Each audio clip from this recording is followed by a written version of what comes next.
How about KSI? I'll rank him out of 10. Of what? Yeah. Do you have any other YouTuber grudges? Everyone's got one. Yeah, I got one. Oh yeah, he has one too. Did you ever fight? Yeah.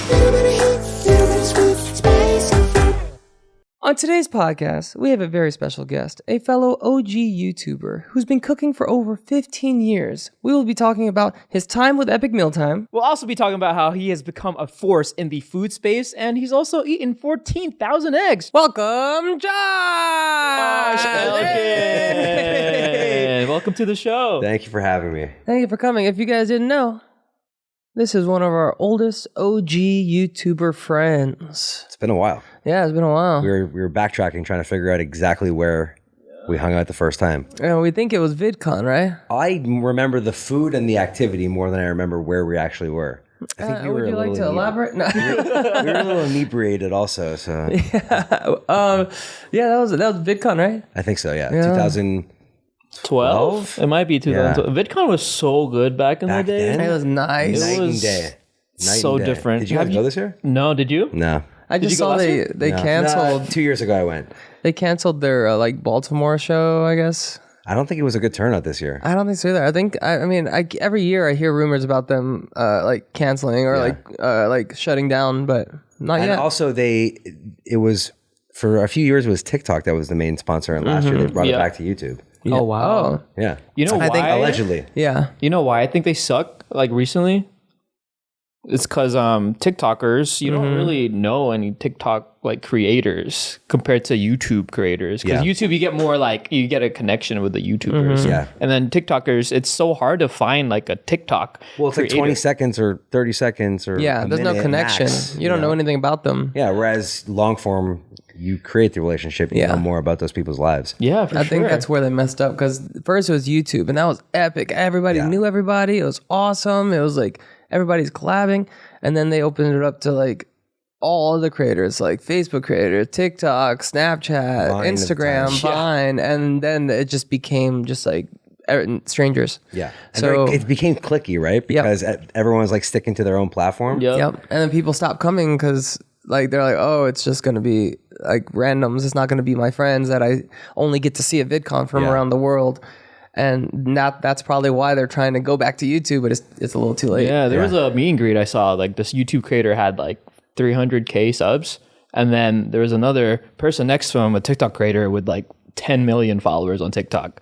The person with the 300K had 5 times the amount of people in line for that creator than the TikTok creator. Well, you know, it's not a rule, but what people say is if you have 10 million followers, every million followers on TikTok is 1,000 followers on Instagram, for example. Oh. So I imagine the correlation between that and YouTube is far less. Yeah. I wonder why YouTube hasn't done their own VidCon. Why don't they just have one? It's true. There's never been a YouTube. Yeah, a yearly It was thing. always the YouTube. Yeah. You know, and then playlists on the East Coast. Yeah. Right? I don't know, but I don't know. if YouTube did it, everybody would show up. Mr. Beast show up, we would show up, Smosh. I've talked to a bunch of creators that went this year, and they're why weren't you there? And I was I don't know. I've just been there 10 times. I've done it so many times.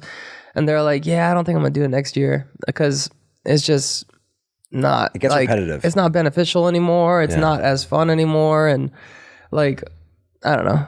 I agree. Back in our day, that was where it's Obviously at. we were younger and Yeah.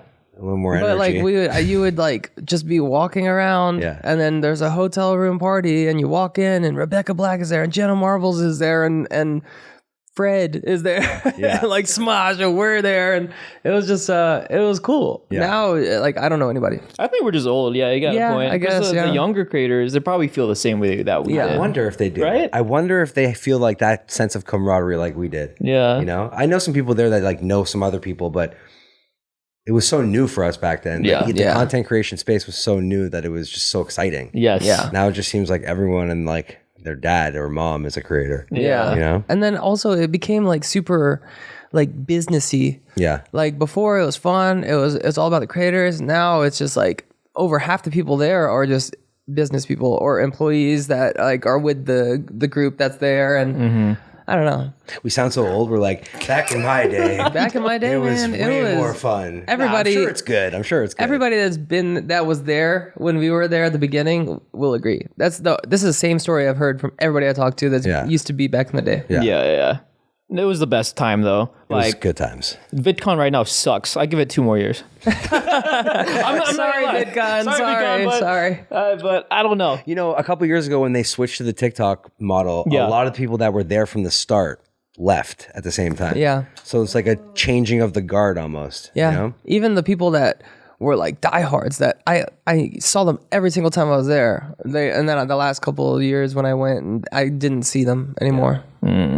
Yeah. Content creation space though has changed so much. Like just everything about it. The energy is different. Like the way people make. We were talking about before. Like vlogging's back, but vertical vlogging. You know. Yeah. YouTube it's so different now. It is so different now. You know, it's become so.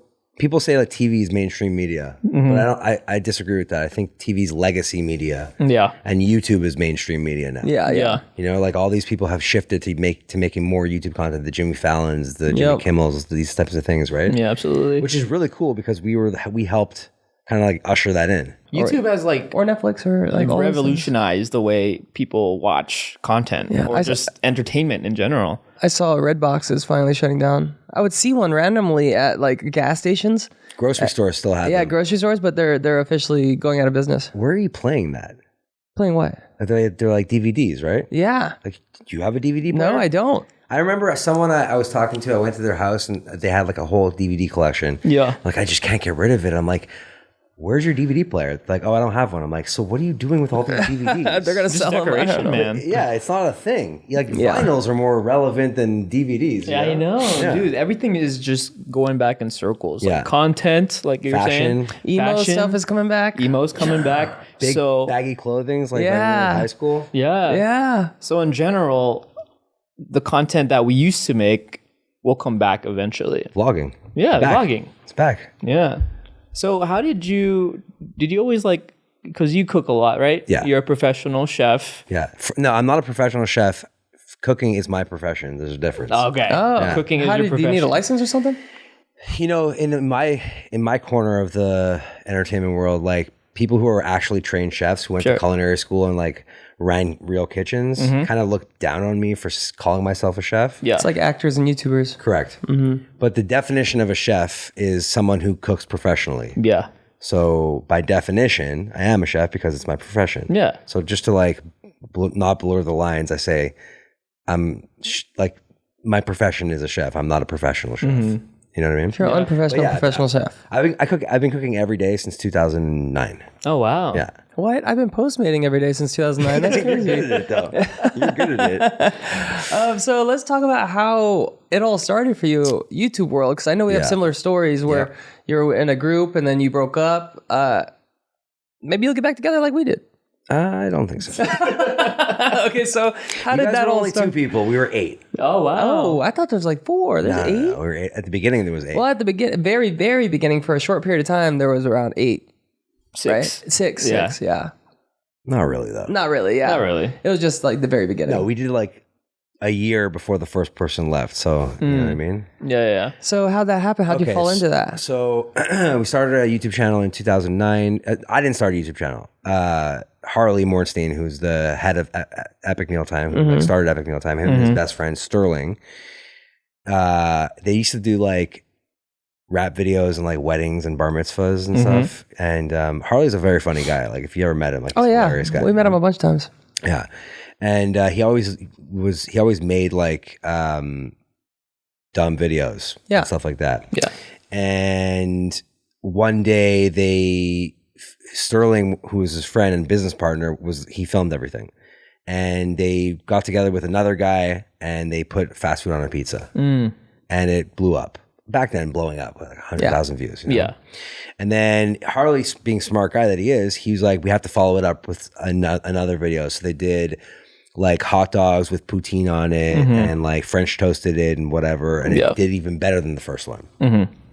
By the third video, there was one guy that helped. There was the guy who filmed. There was Harley. There was the guy who ate. And then there was a guy who helped cook. There's a guy that ate? the muscles glasses. And he's just the eater. He was just like, he never spoke. He wore sunglasses and you know what I mean? I remember. And he ate everything. Harley would take a bite, but like the joke was that Muscles glasses, his name's Alex, he would like shove it in his face and like devour it, right?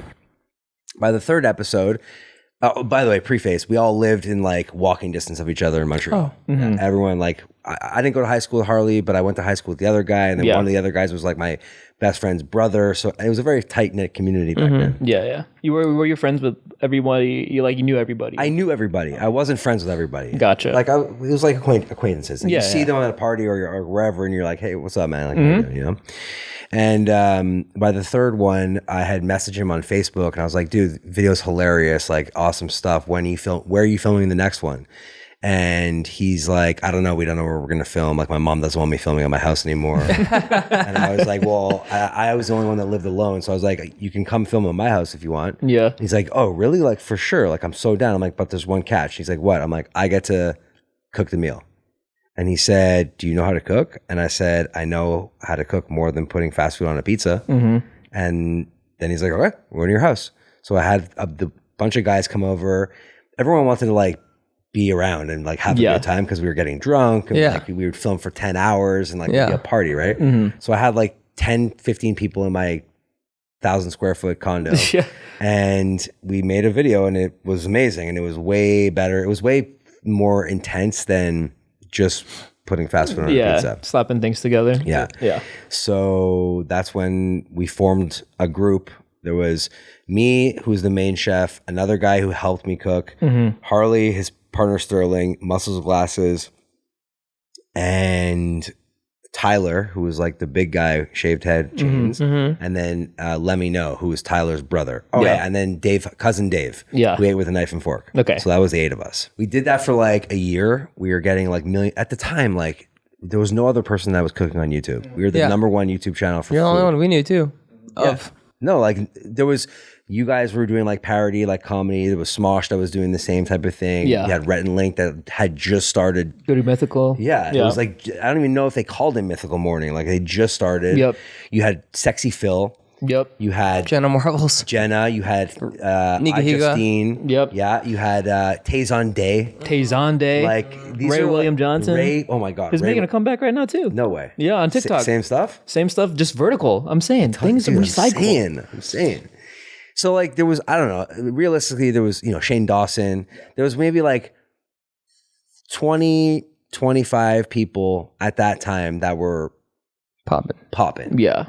You know what I mean? So we did that for a year. Every Tuesday was a video. We would get together. I was working at a corporate job. I was moonlighting I would take time off my job to like spend time with these guys. Yeah. Sometimes I would just give them the keys to my house. Yeah. I would go to work and they would film something without me, And then after a year, the Harley and his partner Sterling, they had a big fight. And Sterling sued Harley.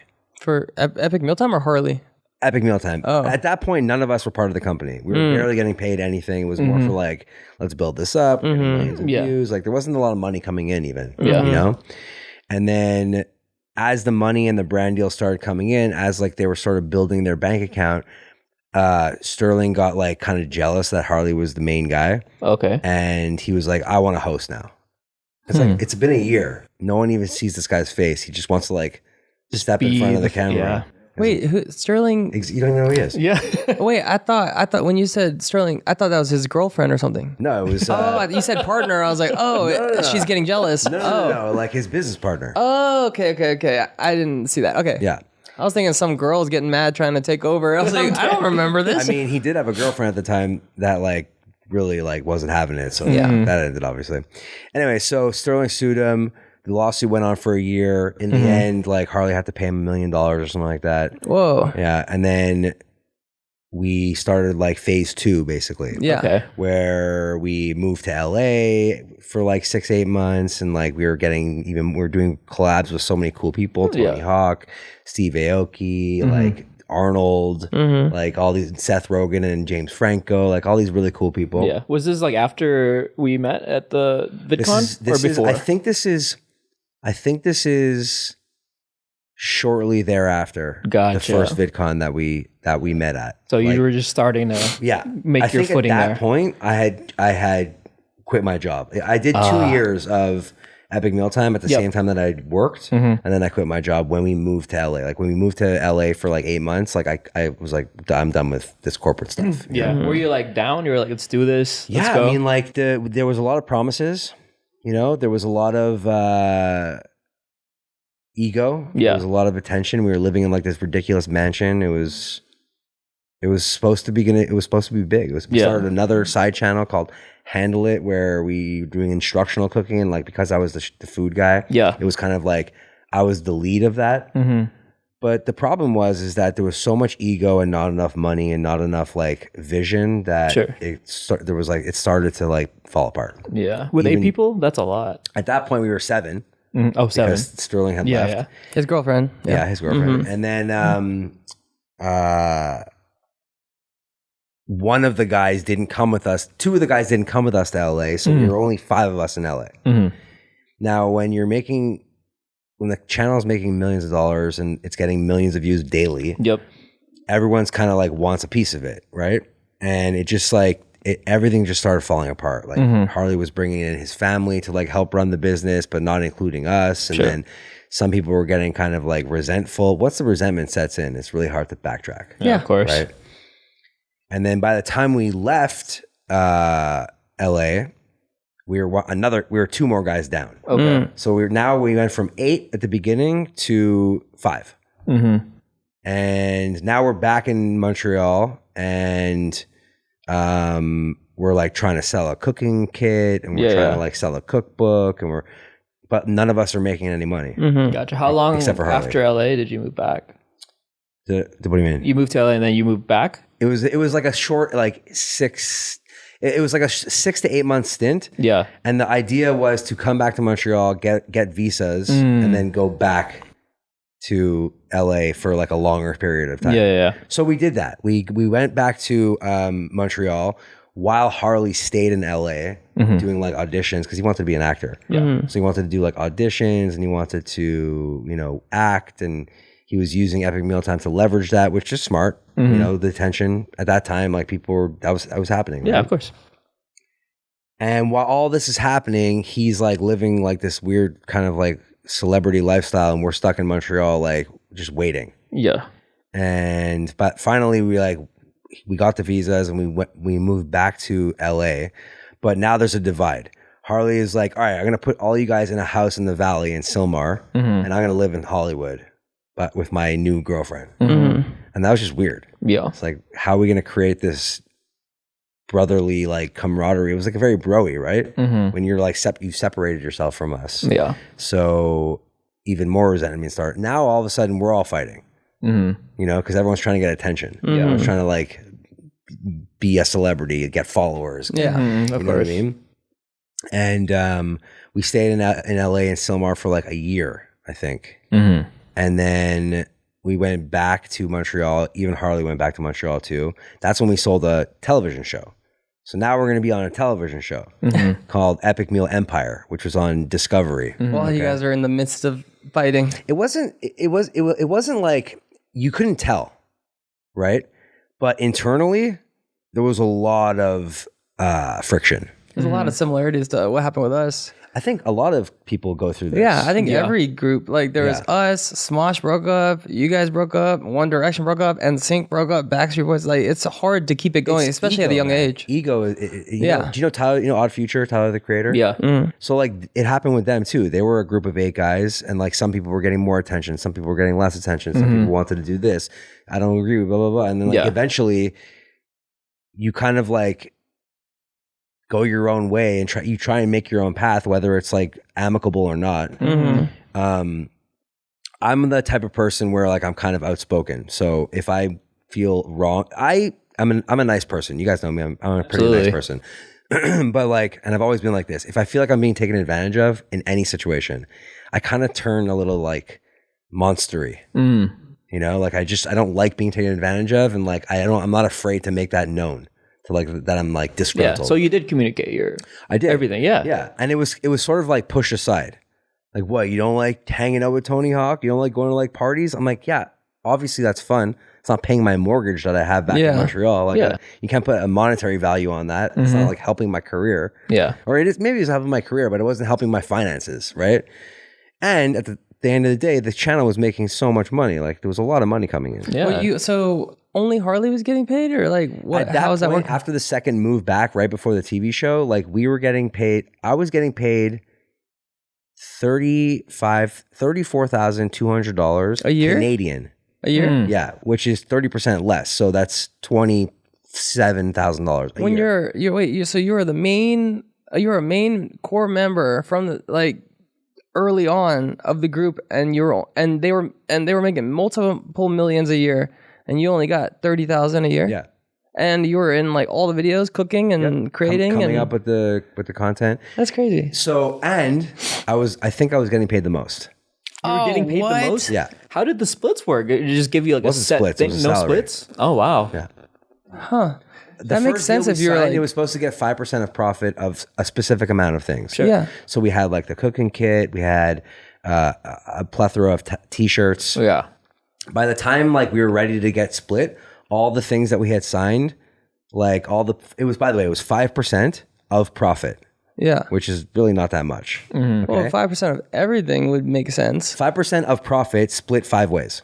So what is that? That's like... So it wasn't 5% each? No, it was 5%, but after so if it was profit and everyone gets 5%, like if they think about this for a second. Yep. If you made $10 and if you made $10 profit, yep, and you get 5% of the $10 profit. So and there's 4 of us. So you take 20% away from the 10, you're left with $8.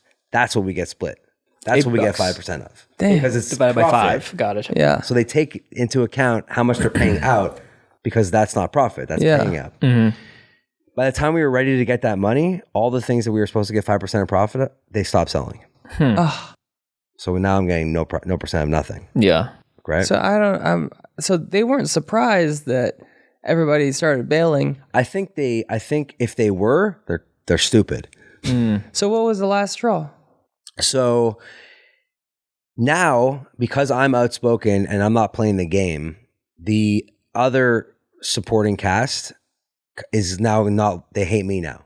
Because I'm pissed off all the time. They sided with the boss. Correct. Yeah. Because now ego's getting in the way. It's like, okay, well, if Josh leaves, then now there's more room for us to get on camera or do things or be Harley's friend or whatever. It was a very like, I don't think he like directly pitted us against each other. Yeah. But there was a lot of favorite playing. Yeah. You know, especially with a big group of guys. And keep in mind, now his business partner is his brother. And his mom is his accountant. And we're just employees. So it's like, it's weird mix of family business now. Exactly.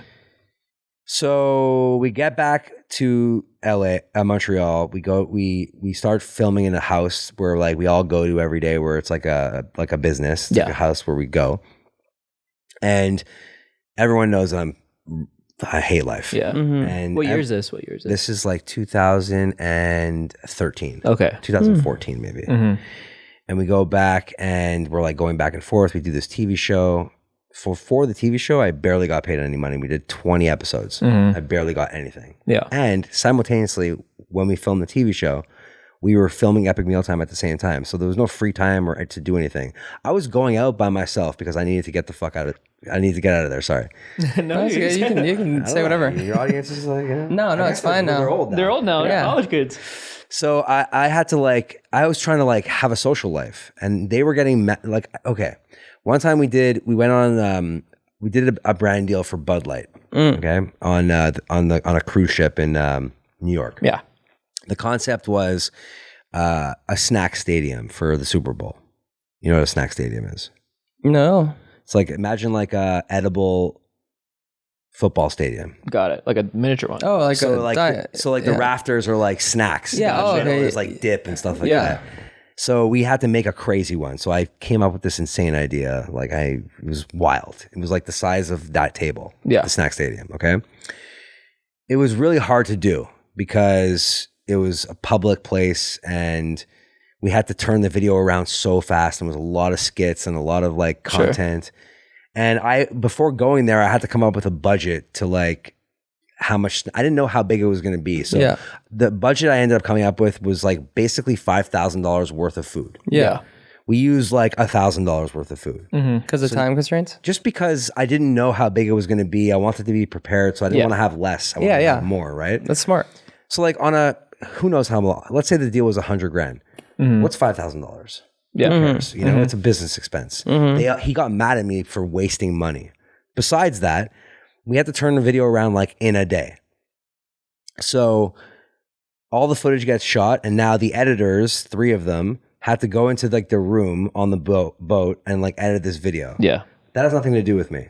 They got mad at me for not sitting there with them while they edited. They're like, "Oh, you're going out? You're going out while you we did have your to edit?" part of the job. I was like, "Yeah, I have nothing to do here. Yeah. What do you want me to do? Sit with you and what?" Were they on set the entire time while they you were? were. Yeah, they were. Okay. Well, you should have been there. No, I'm just kidding. But like anyway, so it buried me more in the eyes of them. Like that was like they really like resented me at that point. That was similar to us too, because he had all the editing skills. So once we got done filming, I couldn't really help with that, and I think that was part of like one of the reasons we started falling apart. I understand.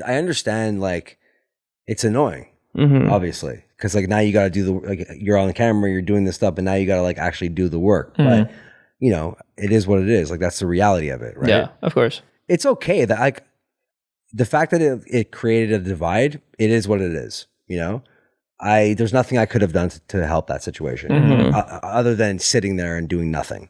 You know. So that was the final straw? No. Oh. So that was the final straw for everyone else. So then. We go back after filming the TV show, which I barely got any money for. Okay. And I was so mad.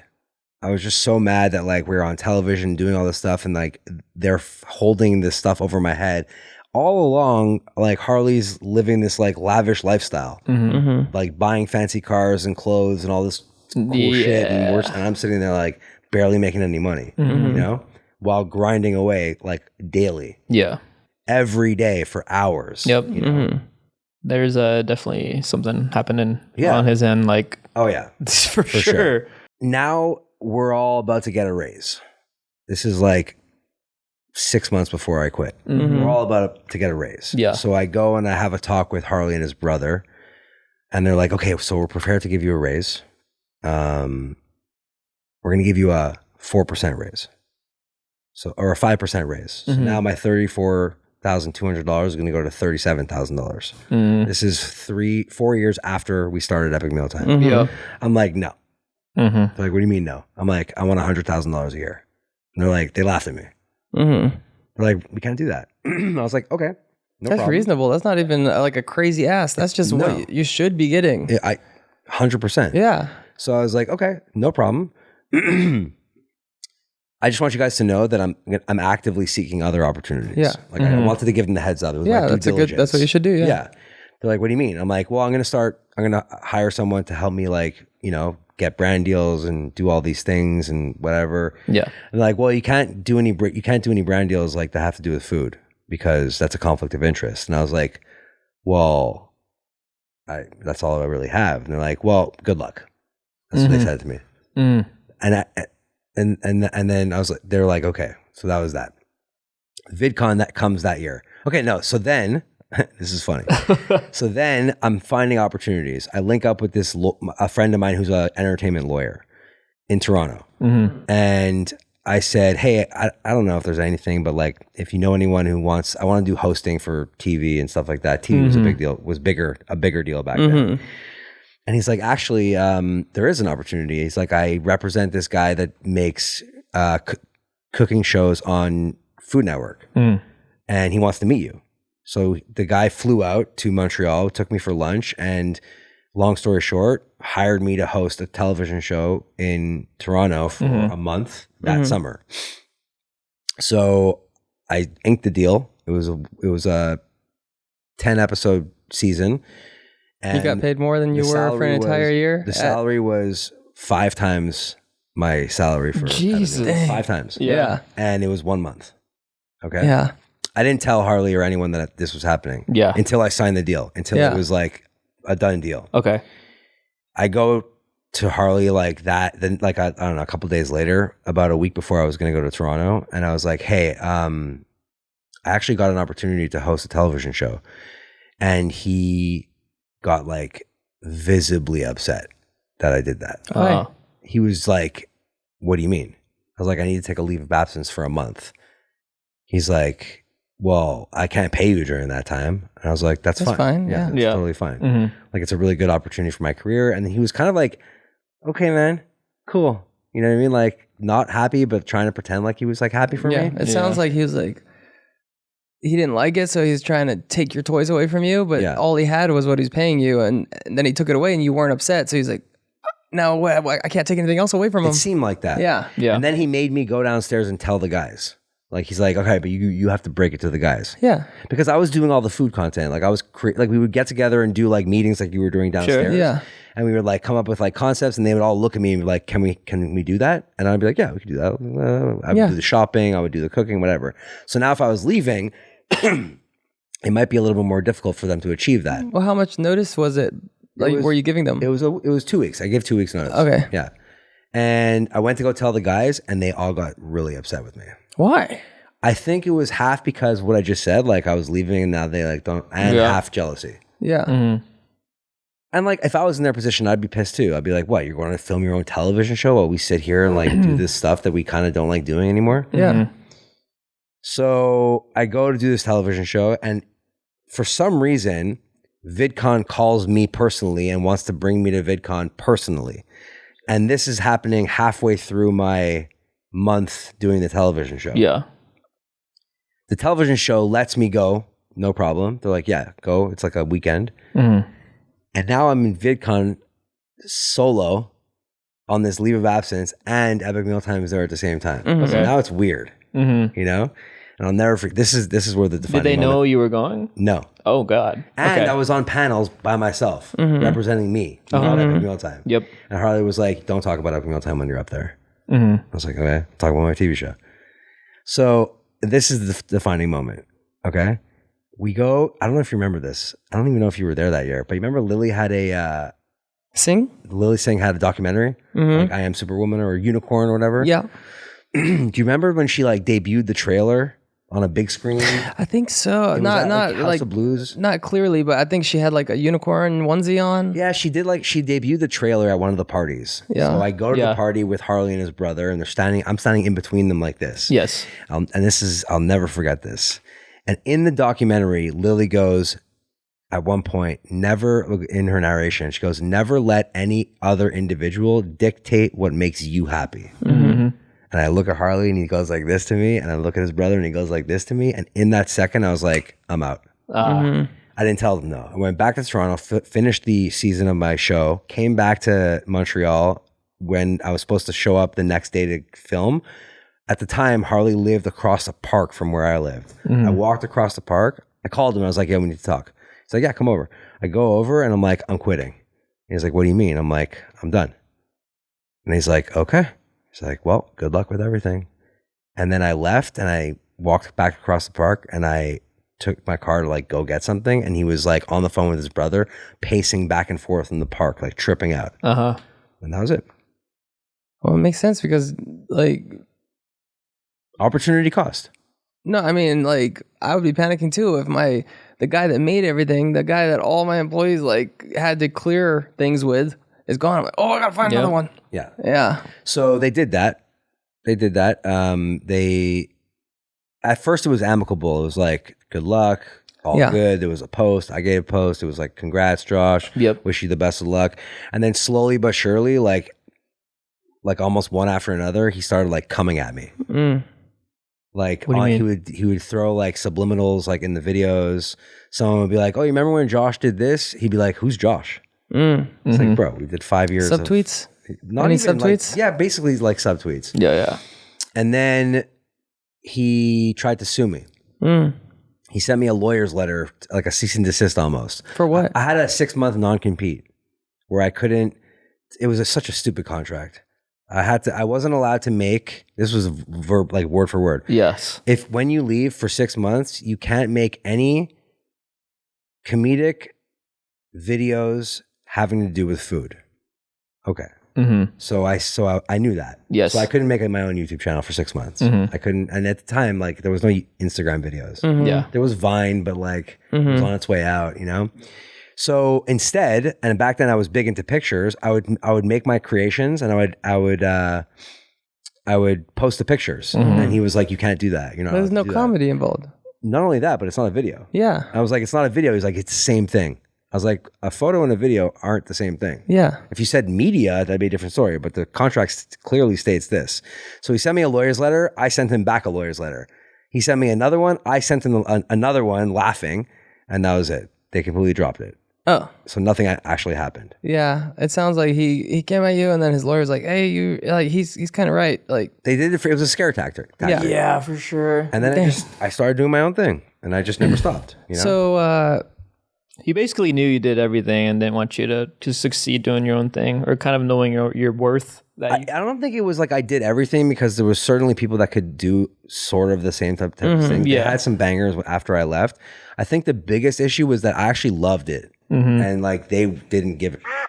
Oh. You know what I mean? And that's why almost 10 years later, I'm still doing it, and they don't do any food content anymore. So you think you would be making 6 figures if Epic Mealtime was still going after all this time?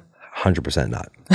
That's crazy. After like a decade. Every year thankfully I've gone up in my revenue. Every part of my business has been in the green since leaving there. That's great. All of it. Yeah. So what was the first run in with each other after everything went down, after the lawyers thing, after you didn't talk for a while and then you ran into each other ever? It was at Playlist, actually. How long after? Like the lawyer stuff? I'm assuming you didn't talk in person after that. It wasn't even that. Like, it wasn't even like, it was just stupid. Just dumb stuff. Like, what are you doing? We never even mentioned it. It was like surface level. You know what it was, actually? This is very funny. It was that Playlist. He couldn't get into a party. I got him in. Oh, and then you guys are good. But I was after just that, like, I'm not going to be a dick. Like, come, like, you know? Yeah.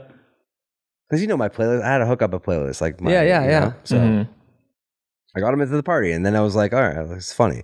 Also, when I left, all the guys that were still there from the old days, like they kind of like resented me, and I had like because they wanted to do what you did, and I had a falling out with a lot of them, and then one by one they all quit, and one by one they came back apologizing. Oh wow. Yeah, which was a little bit of like redemption. Yeah, but I didn't want it to come to that, you know. Yeah. Now, like with one of the guys that quit was like my best man at my wedding. Yeah. You know, So you think if everything played out fairly, like Epic Mealtime, everyone got their splits, the part, you think? I think in a perfect world, we could have been Dude Perfect of food. Oh, wow.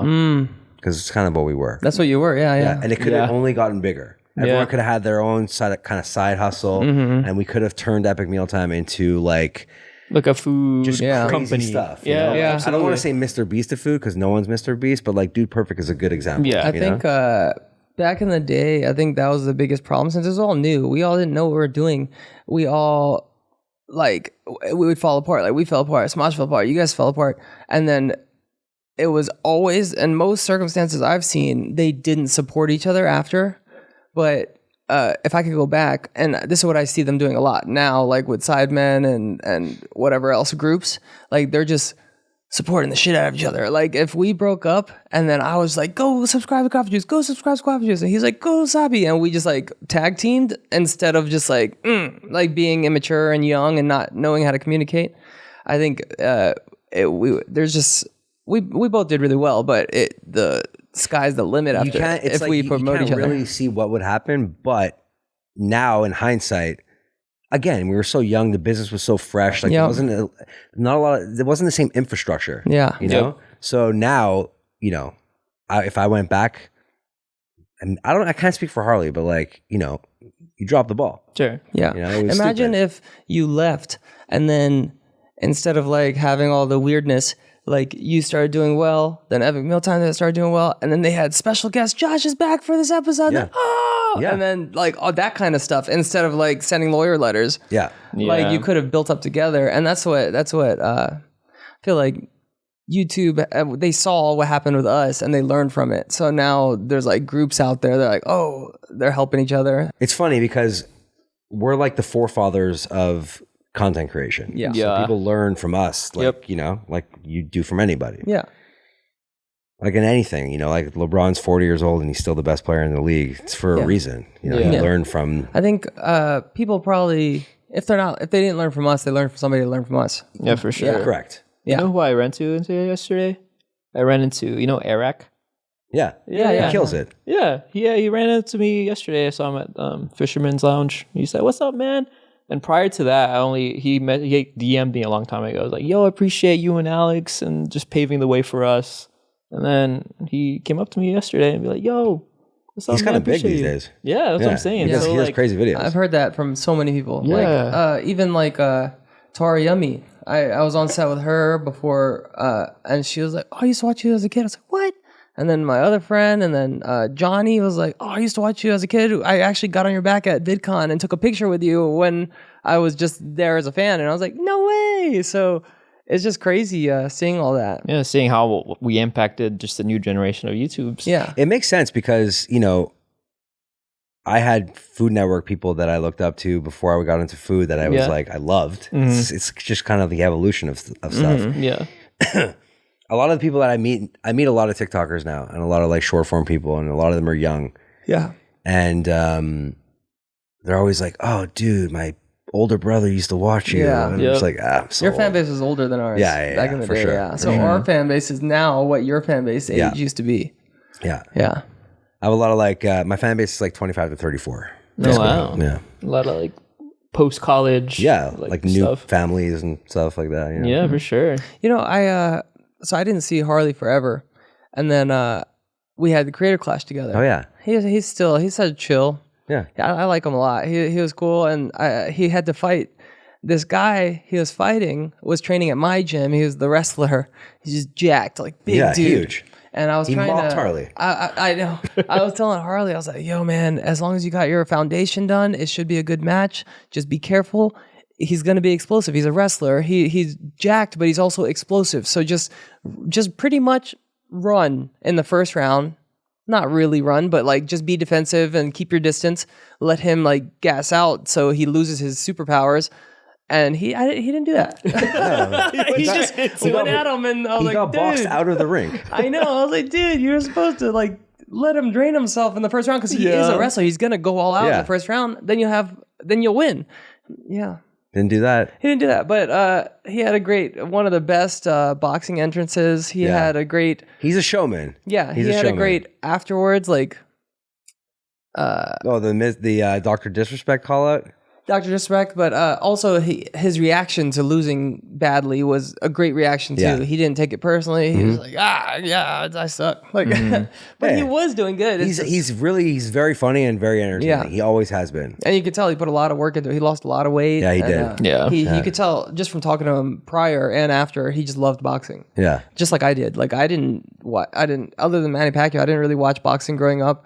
But you just fall in love with it. Yeah. Harley was actually a really good football player, like a linesman. So he has the hype for it. He's huge. Yeah, The big guy's a big boy. Yeah. Do you guys talk now or No, civil? No, I still don't. I don't like him No, you don't. Oh, really? Yeah. Oh. You think it's the same way both ways? for sure. Oh, wow. Yeah. Dang. I just don't think he likes that I went. First of all, I don't shy away from talking shit ever. Yeah, of course. I know what happened. I live my truth, But also, like, I don't think he likes that I've created a career. Yeah. I think he's like, Still envious. here's the deal. I would never. I owe Epic Mealtime for where I am at right now because had I not done that, I wouldn't be sitting here right now. But they don't get everything. Yeah. So You think in his head you're one of the reasons Epic Mealtime isn't around anymore? I think maybe, but he would never in a million years admit that. There's something I want to say. Like, that's funny. He's here. No, we've had people on and then they give their side of things, and we always like to welcome the other side. So if Harley ever wanted to come on, well, I'd just give you a heads up. We would say yes. That's fine. Oh yeah, and we always try to be neutral as well, because we've had people come on and then they said things, and we're never like, oh, you're right, they're wrong. We're always like, oh, I could see your side of things. I could see your side of There's things. There's always 3 sides to every story. I don't really know exactly what went down. I can only talk about my experience. Yeah, exactly. I told you I was a shit guy. I said that. I wasn't pleasant to be around. Yeah. You know, because I was so pissed all the time. It's not like a secret. You know what I mean? I've talked about it with the other guys too, and they're like, you were the worst. And then, by the way, like I knew I was going to leave a year before I left. And that whole year, I completely changed. I was amazing to be around because I knew I was leaving. Yeah. I knew I was buying my time. I was going to leverage as much as I could because I'm not an idiot. Yeah. I'm not going to put all this effort and then not be able to leverage that. And that's what I did, you know, and I still do it. Yeah, you have to. We're grown-ups and it's business at the end of the day. Yeah. You know? But it didn't need to go where it went, and I didn't initiate that post Epic Meal Time. So if you guys ran into each other, yeah, just at a coffee shop, yeah, you would just probably avoid each other, or no, would we'd probably say hi. Oh, okay. Yeah, just save face. There's no part of you that is like, man, I wonder how he's doing. Like, I wish we could catch up. No. That's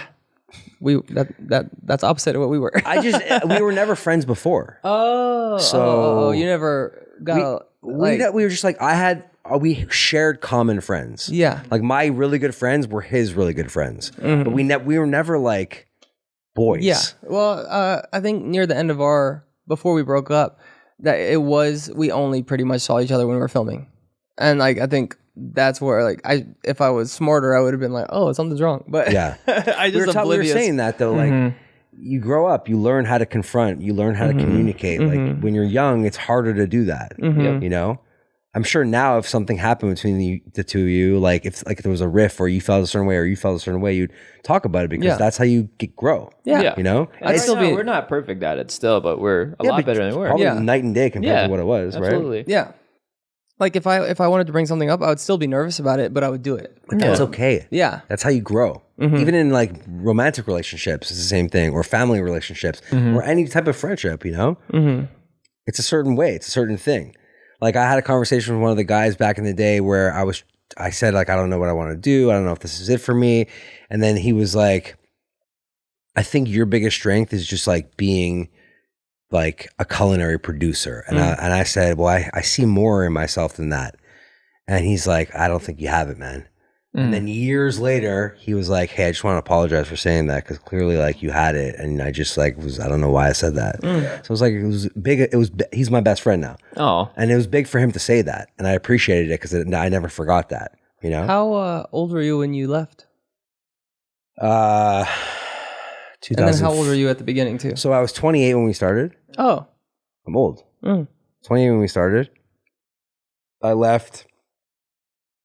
That was in 2010. I left 5 years later, so I was 33. And now I'm 41. There you go. So. Did you ever thank Lily Singh for showing you the video? I don't know. The last time I saw her was at your apartment in downtown. Remember that time she came over? I don't remember, but she was over. She was over sometimes. Like we had a lot of people come over. There was you, Swoozy, Foozy, Lauren, Lily, Matt Pat came over sometimes. Odd Ones Out was there sometimes. Mr. Beast came over, played basketball sometimes. Really? Yeah.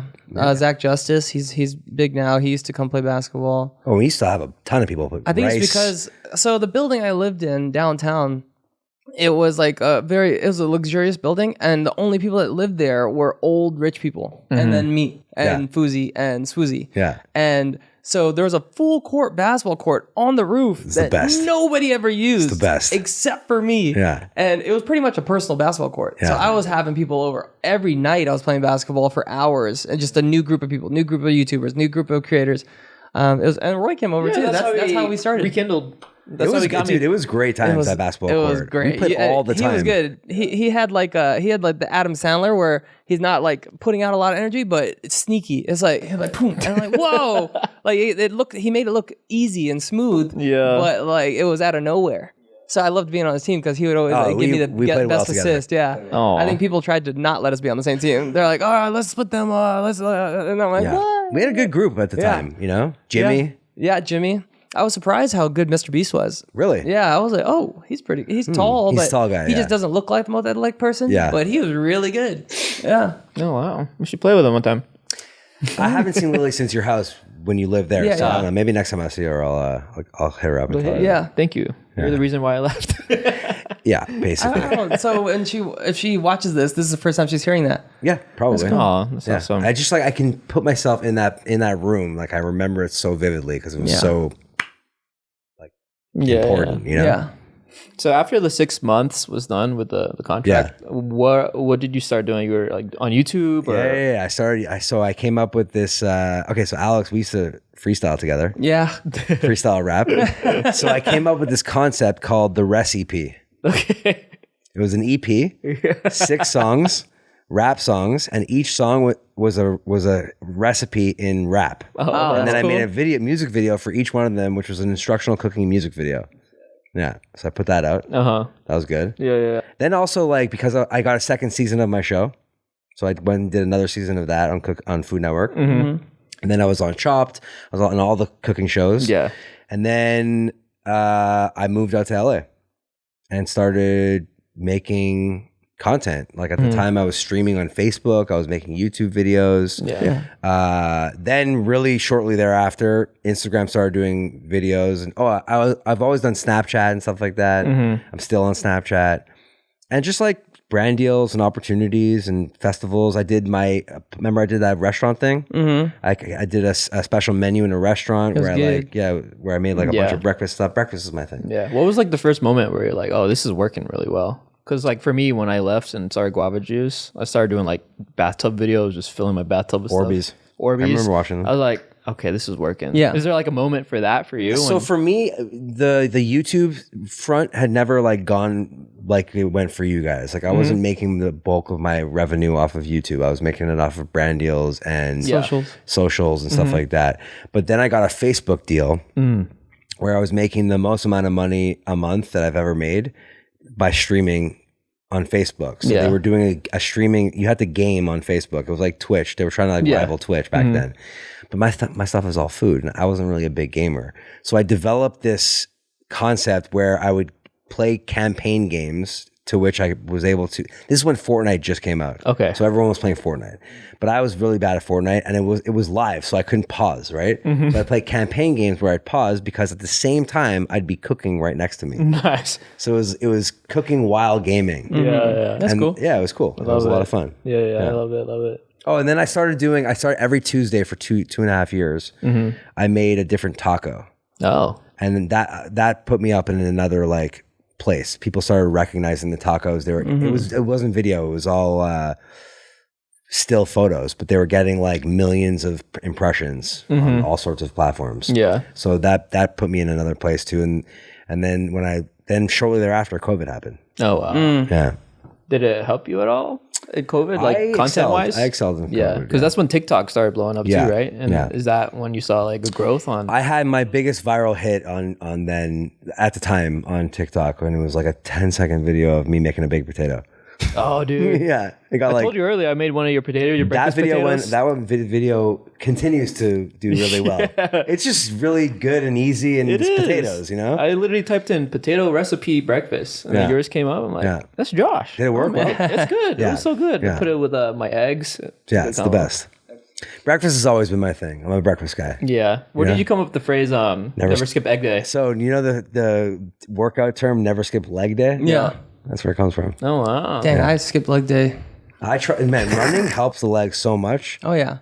Like I noticed my thighs getting bigger. Yeah, dude. Your calves are about to explode. Yeah. I do a lot of like hill runs. I prefer hill runs. That's good. Yeah, I like you ever do hill runs on sand? No, but I've seen that in the dunes. Insane workout. Yeah. Insane. Mm-hmm. You try so hard to go and you don't go anywhere. Exactly. You just like 2 feet. Yeah. And you know what I do after I run now? I take Epsom salt baths. Oh wow. Really? I used to do that too, but then I did a lot of research about it and there's no scientific benefits from it. They said your skin is made to repel. It doesn't absorb. So when you get an Epsom salt bath, it barely helps. And so I just started taking hot baths instead and cold plunges. Here's the deal. If it's a placebo, Yeah, it's working. It makes me feel good. There you go. It smells good I'm cool too. with it. Yeah, it smells great. I'm Yeah. cool with it. Yeah, I was just joking. It definitely works. You're an idiot. We just had a bathroom break, and I went on Twitter, and KSI has a song with Billie Eilish. Oh, he does. Yeah, I was like, it says How it did was that leaked. happen? It could be like a fan made thing, but Yeah. Yeah. Yeah. I'm not like I don't follow his music career like heavily, but he's critiqued some of my old music videos I made when I was a kid. Yeah. And so I have heard some of his stuff. And I'm always like, oh, it's okay. He sounds like a YouTuber Yeah. that is making music, which Yeah. is like, that's everybody. But this song, I was like, oh, this is the first time where I was impressed. I was like, that's pretty good. Like, Is he singing or is he rapping? he's singing, yeah. He's singing. Yeah, he's Did singing. not expect I was that. like, oh, it's like when Lil Wayne had all his rap music, and I loved his rap music, by the way. And then he came out with like Mrs. Officer, and I was like, oh, it's a change up. Or when Drake changed it to like some more of the like vibey stuff. Yeah. Oh, so That's- KSI is like Lil Wayne and Drake now. Yeah, that's pretty much. That's what I'm saying. If Lil Wayne and Drake had a baby, it's KSI. Yeah. Oh my A little God. British baby. Out of 10, how would you rank it? The new Billie Eilish song? Because I haven't heard it. I only heard a little snippet of it, but from what I've heard, I might be wrong. It's different than anything he's done in the past, and it's the best I've heard him in what I've heard. But I haven't heard all his stuff. You really set the bar real low. So like, I don't know. It's like maybe here now. Like you didn't really have that much. It's my Yeah. favorite of his songs. That's all I know. Oh, how about KSI? I'll rank him out of 10. Of what? 1 out of 10, 2 out of 10. As a person? Just as him, KSI. Careful. Like, Yeah, I'm just curious. I'm very curious. But I need a category. Like as a person, as a creator, as a person. I would say 7.9. Wow, that's pretty that's high. good. Just because we have differences doesn't mean he's a great creator. He's funny. He has his foot. He has $1 billion company, Prime. He's doing really well for himself. Oh, wow. Even if he doesn't like me, I'm still not. He doesn't like you. I always thought that was an act. You tell me. I don't know. I don't know. I don't know either. I don't know. Like you're not like you're a very likable guy. Yeah. I don't know. To be honest, he doesn't talk about KSI that much either, or talk down on him. He's like, I mean, well, Funny guy. I think that 7.9. I think that he doesn't like me, or he doesn't want to like me, but I don't think deep down he actually doesn't like me. Yeah. Because yeah. like, well, through all of our together, no? his movie, yeah, I was in his movie. But he in the midst of all our back and forth, the sideman would come out every once in a while and be like, man, he's just a good dude. Like, even when we were supposed to fight, they were like, hey man, like, can you just end it quick, please? Because like he's such a good guy. And he was like, and he would always be like, Wait, who said that? all his group is called Sidemen. Oh. So the Sidemen would be like Big Star. Me and Big Star got along. Me and Simon got along. There's a few other people I can't remember their but just in passing, or like the little glimpses of time we've had together. They'd be like, dude, I talked to him for a little bit at the KSI Logan fight. I liked him. And then, Oh, about you? yeah. Yeah. Okay. So then he'd be like, I guess whatever. Listen, sometimes people rub people the wrong way. Yeah. And you don't know like circumstances. You don't know what's going on in And it's his nobody's head. fault. Like Yeah. we just don't click. Yeah. That's fine. What about Logan? You got along with Oh Logan? yeah, we're good. I've always got along with Logan. Yeah. We like we used to be neighbors and we got along really well. And then Oh my God, you remember we that place? Huh? Remember that place? Yeah, The Vine Vine. place? that was fun. Oh, dude. That was a good place. Dude, and you then ever Logan have you been there, that area lately? I pass it It's- every once in a while. It's rough out there right now. What do you mean? Like the CVS is gone, boarded up. Oh. The corner. Oh, Yeah. It's like the Walgreens, right? Walgreens. Yeah. It's still a scary place. It was an Dang. amazing place to live. Yeah. It was awesome, and Logan kind of ruined it on accident. Why? Because The fans? Yeah, he started vlogging, and then he kind of didn't care. Like, I think pretty much everybody else kind of like hid where we're at. He showed 1600. He showed like the street. He showed his apartment, so they knew exactly where his apartment were. They knew I was his neighbor. So And like, a ton of other people too. the worst thing was like they would be out there 24/7. So if I had to go outside to get a Postmate, or if I had to go outside to meet somebody to bring them in, I'm like, oh, like a friend coming over, I'm like, oh, I got you, I'll bring you in. I had to take like 30 pictures. And that, I'd never mind that. Yeah. But every single day, if I left my house, I had to take 30 pictures. And 24/7. If I was going to meet friends at like midnight, I would have to take 30 pictures. And it just became a lot. He So was young. He didn't know what he was doing. I mean, Yeah. I think it was part of his whole shtick back then. You know? Yeah. just fully open, like, this is my life. And it was cool. It's just like, the byproduct of what he was doing sucked for us. Yeah. But nobody was mad about it. What's Logan to you as a person? In my experience, not counting all the controversies he's been in, I would say 8.7. Higher than KSI. Dang, you hate KSI, bro. 0.8 higher than KSI. KSI, he's trying to beat you down, dude. Wow. JJ, you heard that, dude. But we like your song. You guys will listen to it. Yeah, I'm You'll down say, to I listen like to your it. song. I like Billie Eilish. I want to hear your EP. That's what I want to hear. Dude, some of the videos are really good. Like I did a recipe for chocolate chip cookies. Yeah. And I'm wearing a chocolate chip cookie onesie in a bath of chocolate chip cookies, drinking a I'm looking up right wine now. glass of milk. How was it? Did it do well? The video, it did okay. I've never been big on YouTube. There's a lot of videos where I did that I love, and it didn't do well. But I was like, Joe, I still love that video. Exactly. Who cares? Yeah. You know, you do for you. It's a great song too. This one? Yeah. Got the auto tune on it. Oh, I see it. Brings me back to the freestyle days. Yeah. It's a good video. Hey. We're making chocolate chip cookies. Chocolate chip cookies on cookies. We're making chocolate chip cookies. I can't get it. Chocolate chip cookies on cookies. We're making cookies on cookies. Baking in the kitchen. I'm about to put these cookies in the oven. Dang, you have a good voice. Yeah. I'm baking. I'm stacking them up. Eat a dozen. That doesn't sound like a YouTube singer. That sounds like a rapper. He's big fan. You're looking for that smooth consistency. You'll have to see it to know. Who filmed this? I had a guy in Montreal do it. That's the old Epic Mealtime house. Oh, nice. When the eggs and the sugar combine, it'll be blowing your mind. 2 teaspoons of vanilla extract, mix it in the bowl. How you feel about that? Now you see what I'm baking. Dang, bro. You can meet me in the trap. Was that actually full of cookies, or you had stuff under it and then put cookies on top? I tried. I got 1,000 cookies. And it didn't make a dent. So I like packed it with a bunch of stuff. You put like blankets under there. I couldn't move. I was like that. I was like, if I move, they're gonna see it. Yeah, that's funny. Yeah. Dang. I know that feeling. Yeah. Because one time I tried filling it with like Nutella. Oh my god. I was like forever. I only have 10 Nutella jars. Giant ones? Small ones. So I Amazoned like 500 more. That's how much you need to fill a bathtub, bro. Hell yeah. I'm telling you. I'm allergic to Nutella. Tree nut. You're not missing out. You're not missing out. I used to love the it. worst. I used to not be allergic. But Oh, yeah. you know, old age.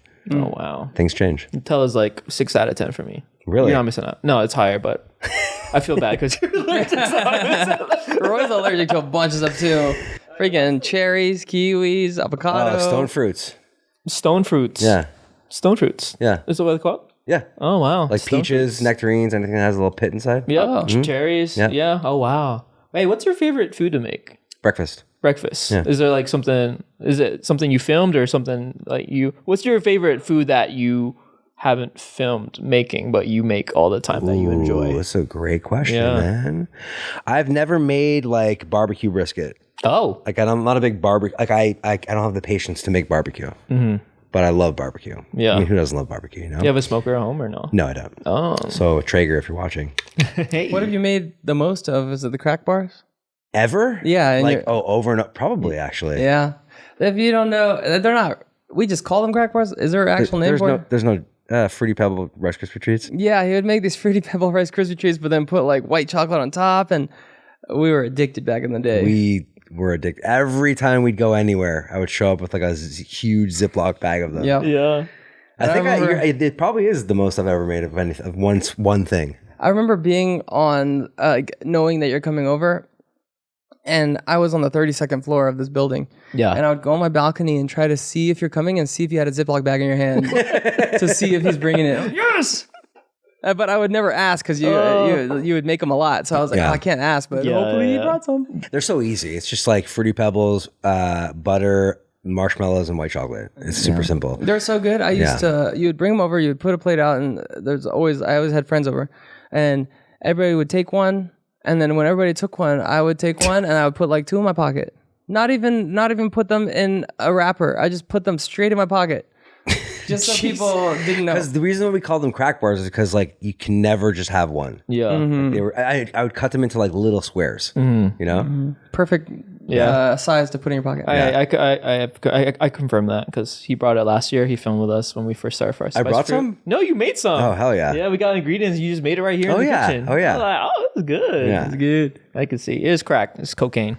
But breakfast is my favorite thing to make. I love eggs. I love potatoes. I love bacon. I love sausage. Like I'm going back to my house after this, and I'm going to cook my version of like a McGriddle. Yeah. So I'm going to use cinnamon rolls and flatten them out, and then make double sausage cheeseburger with bacon and an egg, and then jalapeno jelly on it. You know what I always wondered from back in the day, epic mealtime days? How did you guys all not gain like 100 pounds? We gained a lot of weight. Oh, all of you did? Oh, yeah. Yeah. I would have just been like, I'll take a bite on camera, and then that's it. Is that what you ended up doing? I think Harley was like 3 something at one point. Oh, wow. He's 6'7". Yeah, so yeah. Like, you know, but we all gained. Like, the highest I ever weighed was 195 pounds. Oh, whoa. And what were you at the beginning, though? I was probably like 165. Yeah. You could. So that's the thing about like being on film for so many years, right? Yeah. You can track like the way you looked, how you changed, all these things. So I can go back to videos where like I'm huge, you know? I right now I'm probably the most out of shape I've ever been. I'm like 177, and that's heavy for me because I usually am like right under 170. So that's your target, like that's where you like to be. Yeah, like 170 is where I'm normally now, but like that was recent. Like before I started boxing, my natural walk around was like 160. Really? So now I'm 177, but I've been this high before, but because of muscle, and now it's not that. That's not the reason. Dude, portion control. That's all it is, you know? I binge eat, so it's hard for me to keep my weight at a consistent level. Yeah. My target is 165. I like being at 165. Yeah. You know? My cardio is at an all-time low. My strength is down. My everything. Like, I kind of hope I get a boxing match so I have. Okay. I kind of hope I get a boxing match so I can like have a reason to get back into it, because if I'm gonna get beat up, that's a really good reason to get back in shape. Yeah. And that's what I'm kind of. If you fought right now, would you get beat up? Oh yeah, I would gas out. I would have to try to end it in the first round because that's my only option. Yeah, it's crazy that like if you never boxed before and you like watch it, you don't realize how much cardio it actually takes. Like any type of combat sport. Yeah, there's so much cardio that goes into it. It's wild. Because it's like 2-3 minutes in the ring. That's a lot of time. Yeah, it's because the time goes so slow. It's not even physical. It's mental. Like somebody's trying to a grown man's trying to knock you out. So that's physically, mentally draining. Yeah. And you have to learn to like relax. Like we back in the day, like a year ago or something, we did a marathon. And we were running. Back in the day, a year ago. Yeah, in my fit days. We were running, and I had a box match coming up. So Roy's like, I'll run with you. And he's just a really good runner. And then we did a marathon. And during the marathon, around like mile 7, we're both dead. Like I'm just like, like his ankle was hurt or his calf or something. I was like exhausted, and we're running. And then at like mile 7, he looks at me and he's like, I'm dying. And I was like, oh, me too. And he's like, how come you don't look tired? And I was like, in boxing, you train not to show that you're tired. So I didn't even realize I wasn't, even though inside I was like, oh, I don't know if I'm going to make it. But on my face, I was like, and then it's just crazy. These little things, these little mental games you have to play. So if somebody gets a good shot, or if you're dazed, you can't show it. Or if you're like, then you got like a liver shot, you have to hide that. Like you can't let them know because they're going to target that. So you have to act like, oh, it's nothing, but you're dying on the inside. What was the worst pain you felt while boxing? Liver shots? You don't really feel pain in boxing. Adrenaline. Yeah, adrenaline. You don't feel it till after. But I've never left a boxing match out of the 3 boxing matches I had with a mark at all. But a few of my opponents, they just beat up, and I'm like, dang. Afterwards, I'm like. So if anyone wants to fight Alex, now's the time. I saw him without a shirt earlier. He's fat, bro. Who have you fought? It'll bounce back. Deji, iDubbbz, this guy named B-Dave, and then this professional boxer named Pineda. And those the iDubbbz one I saw. You messed him up. Yeah. He was messed up. I think I was just elusive or I was just like slick, and he was come at you. So it was depending, like, if I could, like, counter. It was up to my counters and his chin, and he had a tough chin. He didn't go down once. he definitely got messed up. He looks like he has a tough chin. Like he has that look, you know? Yeah. White guys with mullets, man. Him and B-Dave, they're just tough guys. Like I wouldn't want to fight either of them again just because my hands hurt. The next day, like both times, I was like, oh, like my fist, like it was just hurt. Yeah, just punching over and over. And they're kind of like the type of fighters where they take a hit and give one back. So like everything was landing, but they just like got so conditioned to just take hits that it just, my hands hurt. Yeah. Because I'm not like, I didn't grow up boxing, so my hands aren't conditioned for how much punishment they take in a boxing match. So after every fight, I'm injured. Yeah, that makes sense. Would you ever fight, Josh? I don't think I could do it. Yeah. I don't think I could do the training. I don't think I could do the cardio. What if it's like against like Sean Evans? And it's like a good price. The thing is like, I feel like I could beat ass, but like street fights, like I'm wild if it happens. Yeah. But like being able to like be in a ring and like bob and weave and train and all that stuff, I feel like it would mess me up. I just saw a post and it said, one of the toughest pills for a man to swallow is if you've never done a combat sport, you cannot fight. I was like, that's so true, because all the way up to boxing, I was like, oh, if I ever get into it, I'm gonna go crazy. I'm gonna go Super Saiyan on somebody. And now, if I had to fight myself from 4 years ago, I could fight 5 of myself and beat all of them easily. I get that because it's not just throwing punches. Yeah. You know what I mean? It's like being able to do the cardio And think and reflexes. And, and like be on your feet and move around and like kind of like counter and do all these types of things, right? I know some people that can fight that have never done combat sports. I've seen it. Yeah, but they can fight other people that don't know how to fight. But if they fought anybody that has any training. So that's the key. It's like a street fight or a bar sure fight. That they don't know what they're doing too. Yeah, no, for real. Yeah. That's a good point. I didn't even think about that. I used to get in like altercations growing up and like fights, but ever since I started boxing, even people that don't know me, strangers they back down right away. I think some reason they can tell that I can fight. Because, like, especially in a stance, like if anything's about to go down, if you see somebody put the right foot back, they know how to fight. Yeah. Because they know they're getting in a stance. And so, like, whenever you're arguing with somebody, you see them get in each other's face, like, what? Do something. They don't know. Neither of them know how to fight. Because you would never let somebody get in range to hit you. If you see, like, a street fight and they're like, whoa. They're doing that because you're in range. Yeah. And that's, like, their reach. Yeah. No, it's because you punched them in the liver without them knowing. And they're like, oh, what was that? Stop, man. Yeah. That's what happened last time. Yeah. You did that? No. Would you ever fight? Yeah, I would. He didn't have to fight because I'm here to fight for No, him. not you. I wouldn't fight a friend, dude. No, I know. I would fight for, I would fight. Yeah? Yeah. I feel like you'd be able to get into some good shape. I think so. I And you'd would probably do be any really fight. quick. Yeah, I would do like Muay Thai or something crazy. I That's love crazy. using my I would legs. never want to take a kick or an elbow or a knee. Oh, Yeah. boxing, that's it. I'm not doing any It's true, MMA. right? I'm not Oh my doing no God. Muay Thai. No, Like a nothing. flying knee to the face, just like lights out. Yeah. I don't even want to get hit by those tiny little gloves. Like, no way. I have a question. Do you feel any like pressure being in the food industry space? Do you have like what are some struggles? Because I know like we have our struggles on our end, just kind of like making up just content and just doing all that research. Is there like a? I think the food space, it's a good question. Yeah. The food space is interesting because, especially today, it's very hard to be original. It's very hard to make an original recipe. Like it is hard to come up with an original Everything's idea. been done. Yeah. Most of everything's been done. But I'm seemingly being able to it's not English. I seem to be able to come up with original ideas constantly. I think that's the skill I have. That's what like I always thought that I had. That's what I always like kind of possessed, was just looking at food in a way where maybe someone else wouldn't look at it. For example, I have a group of friends that are all food content creators. One of them does like vibey recipes, but they're regular recipes. But the way he films is like kind of his strength, and they're vibed out with always music paired with it, whatever. Another one of my friends does like he's like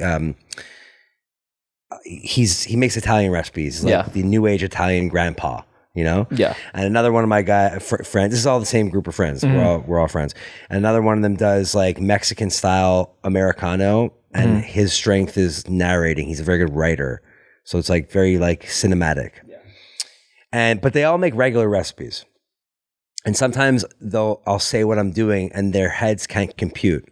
Okay. Like they can't figure out what I'm about to do. Like as much as I can explain it, they can't fathom what I'm saying. And then when I post it, they're like, I don't know how you did that. Yeah. Like, I don't know how you arrived at that thing. And I think the way I think of food, as dumb as it is, it's kind of smart. Yeah. You know, so the pressure is to keep that alive. The pressure is to keep doing that, even though I can come up with 1,001 recipes. I've made 3,000 recipes. You know? These days, when it comes to like attention, when it comes to getting views and all these types of things, a lot of people just copy each other. You know, it's a lot of carbon copy. Yeah, that's what it is. Yeah. So especially on TikTok. Oh, big time. Exactly copy somebody else. I'm like, dang, back in the day, that was a big no-no. People would be so upset. Yeah. Sometimes I'll see a video and I'll be like, oh, I love this guy. And then I'll look and be like, who is this person? I thought it was the same person. Yeah. So the pressure comes in, it's a mental pressure. It's like, I like coming up with new things. I like coming up with like things people never thought existed. Yeah. It's my favorite thing to do and it's my biggest strength. But sometimes it kind of puts me, it doesn't help me. You know, sometimes like if I'm looking for a brand deal or something like that, they want something a little bit more regular, you know, but my strength is irregularity. Yeah. I can relate because I just have ADHD, so like my brain works differently. So I'll try to explain something. Like yesterday I was explaining something to the team. I was like, let's shoot it like this, or can we do it like this? And then they were like, oh, do you have any examples? I'm like, no, just what's in my head. I don't. And then I just have to try to do it again. I'm like, oh, let me try to explain it this way. How about like if so like, and then it's just interesting when that happens, because then I'm like, whoa, like if somebody explained this to me, I would picture that immediately, but it's because I'm explaining it to myself. But then you have to do it. Yeah. And then you learn from doing it. There's times where I make something and that's in my head that doesn't translate on camera. That happens too. It doesn't happen all the time. That's a strength of mine. Like I was explaining earlier about Epic Mealtime, they'd look at me and be like, can we do it? You know? And I'd be like, yeah. A lot of the times they would just be like, do you see it? Because if I see it, I could do it. And I'd be like, I see it. And sometimes it would be, the question would arise like, are you sure? And I'd have to like reinsure people, like, trust me, it'll work. Like I did a video with my friend Albert in Hawaii a couple weeks ago. And he's like, this is not going to work. I was like, dude, trust me. It might work. No. I knew it was going to work. And up until it was like done, he was like, I don't know. And then after it was done, he's like, I'm never going to question you again. Oh, you know? So like those times make me feel great. Yeah. But also a lot of food parody these days, a lot of like skits. I don't do that. Like, you know, you watch me for the food I create, not because of the person I am, which sometimes hurts me. And that puts a lot of pressure on me too. Yeah. How would you like theme your videos or the food you make? Because it's like chaos, but it's like it pieces well together. At the end. Without sounding like a douchebag, it's like a creative expression through food. Yeah. Of food that you never really thought existed. You know? Yeah. Or went together.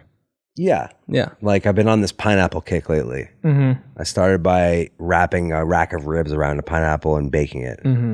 Then I did the same thing with like a big salmon fillet. I wrapped it around a pineapple and baked it. And then 2 days ago, I took a chicken and I put it on top of a pineapple, like in its orifice. And I baked it like that and made pineapple chicken. That's cool. It was amazing. Even if you took it off the pineapple, it still had the essence of pineapple in it. That'd be good. Yeah. It was delicious. Nice. Oh, so what's your main thing right now? Like biggest platform? Yeah, like what do you focus most of your time on right now? I do short form, a lot of short form, Instagram, TikTok.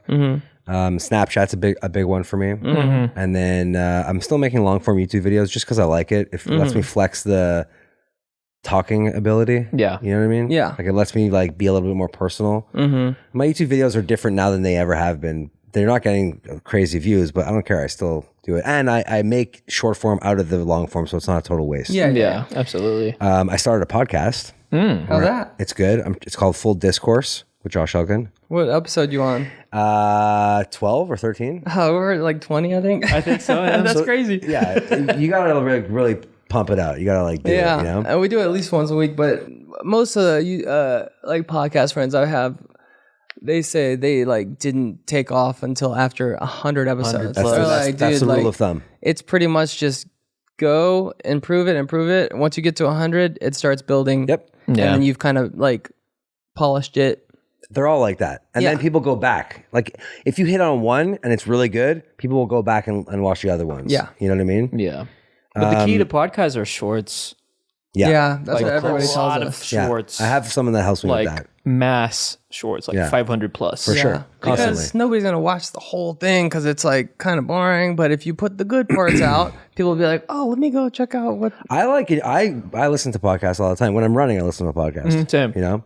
Or or when I'm working out, I listen to a podcast. You know who kills it right now? Who's like evolved also with the times? Phil. Yes. Collins? No. Phil DeFranco. Phil Collins. Oh, Dumpy? No. Phil DeFranco. Phil DeFranco. Yeah. His stuff's great. Oh. Puts out a 30-minute PDS like where it's like news. It's not a podcast. It's like news. You know? Oh, his videos. Yeah. Yeah. Oh, yeah. He still does really well. Yeah, I'll watch listen him to- sometimes. I listen to himself all the time. Keeps me current with like whatever's happening. Yeah, for sure. know? He found a niche. He definitely has a niche. For sure. Yeah. Super good. What's You it called again? Phil DeFranco Show. Oh, Yeah. the show, right? Yeah, The Okay, PDS, Phil DeFranco Show. Yeah. I'll look if something pops up that I'm like, oh, I do want to learn about that. Yeah. I'll probably go to him instead of like Drama Alert or I don't- whatever. yeah, I all can't these stand other that. ones. I can't stand that. Yeah. You should check out Ray William Johnson, man. He evolved. Here's in a the way. deal. I respect Ray. I just like he always annoyed me. Yeah. You know, so it's like As a person or just like his content. It was just annoying to me. Yeah. Do you have any other YouTuber grudges? It's not a grudge. It's just like it's just annoying to me. No, not him. Like Harley. Is there any other YouTubers you don't like click with? I don't think so. Yeah, I feel like everybody has one. Everyone's got one. You Yeah, have one? I got one. Oh yeah, for he has sure. one too. No, I was saying like his Ray William Johnson. Yeah, I mean he's corny sometimes, but just the way he evolved. And, like, Yeah, I respect adapted. that. I'm like, whoa. So I'm I just trying totally to. respect that.